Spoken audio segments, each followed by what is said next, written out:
Might not seem like a big deal. This happens to be a Lifetime Teton Pro.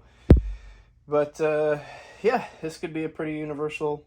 Boy, if only somebody had made a video that I could have watched, I probably could have saved myself about 2 hours. Anywho, y'all geniuses on YouTube, please let me know how you could have just told me how to do this real quick. And for the rest of you, I'm going to do my best to walk you through how to run the drip irrigation line, whatever. That's what I happen to be using. I got a little bit of it down there so that you don't have to have your steering cables all exposed. And yeah, factory on a budget.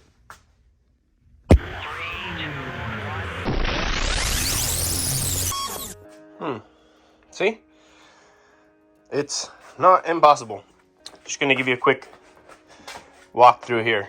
Appreciate everyone who's taking the time to like my videos, leave some feedback on the video itself, what you thought. If you have suggestions, like, this is all learning for everybody, so please,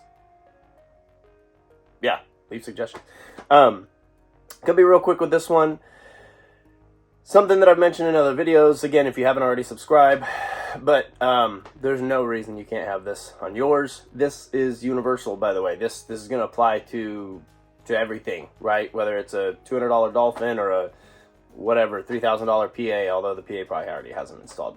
But you can do it too. Don't be scared. Welcome to the chaos. In the back of my Lifetime Teton, it had these moldings. I took a quarter inch drill bit. I've got these up there, and you'll see I've got tubing and I've got cord. I will be tying this up to the back of my trolling motor, basically the same way that that's a little bit better. The same way that it was tied before, using foot pedals. How did we get it all through here? All right, so step one, all I'm using here is, and I got a big old roll of it down here. This is a drip irrigation line. I'll put a link in the description. So standard drip irrigation line, outer diameter is just smaller than a quarter inch because it fits right in there. Just enough to slide in, all silicone, all that different stuff. Now, I did kind of straighten this drip irrigation line out by simply running it through my fingers. I don't kink it. Don't get kinky with your cable, folks. Just don't do it. And run it basically all the way up until I can grab it here. Now, probably wondering, what in the world is the importance of a broom with some duct tape on it? Well, literally what I would do, because of course that drip irrigation line wouldn't simply just push all the way up the inside of the kayak. Of course, no, that would be too easy and too simple. So basically what I would do is I'd reach down inside of here, all the way down, and reach back and on the inside of the kayak, grab the drip irrigation line, run it along the side, and at least get it to where I could reach in. You can see my 100 milliamp hour lithium battery stuffed in there. Link will be in the description for that. Super awesome, absolutely love it. So once I could pull the drip irrigation line up here, what I would then do is stick some excess string down through this hole, okay, with my duct tape broomstick, reach up in there, grab that string, okay. I would stick the string down inside of the drip irrigation tube, okay. I'd put a little bit of tape on it. Now remember, when you put tape on the drip line and your string, don't make it too thick, because you're going to have to pull it through here. You're going to have to pull it through that hole.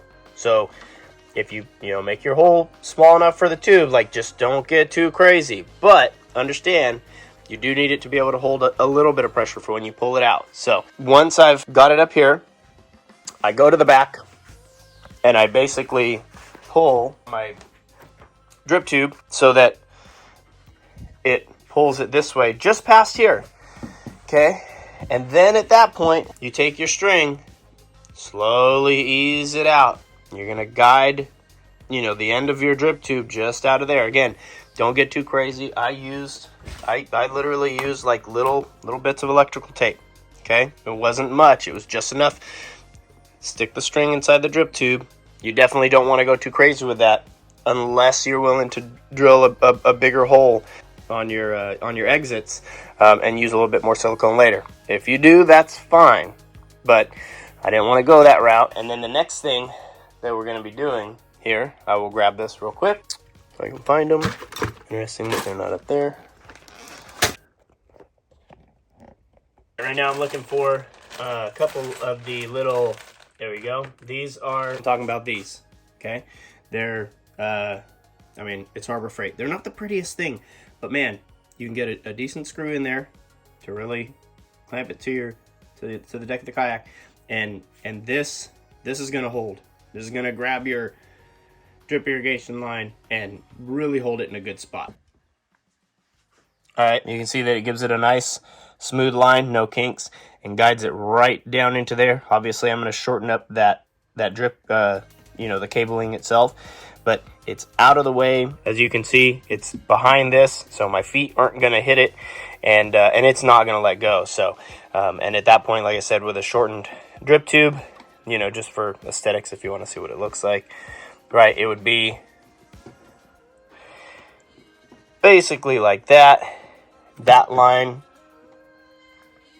goes behind here, hooks up the same way that did it on my other videos. Thanks for joining. If you haven't already, hit that subscribe button. Leave a like. Give me your honest opinion in the comments. If you think it's stupid, like, tell me that. But give me a reason why, right? Because complaining without a solution is just, leave a reason for me in the comments. I hope this helped you. I hope it inspired you. Stay well. Be rad. Yeah. Welcome to the chaos.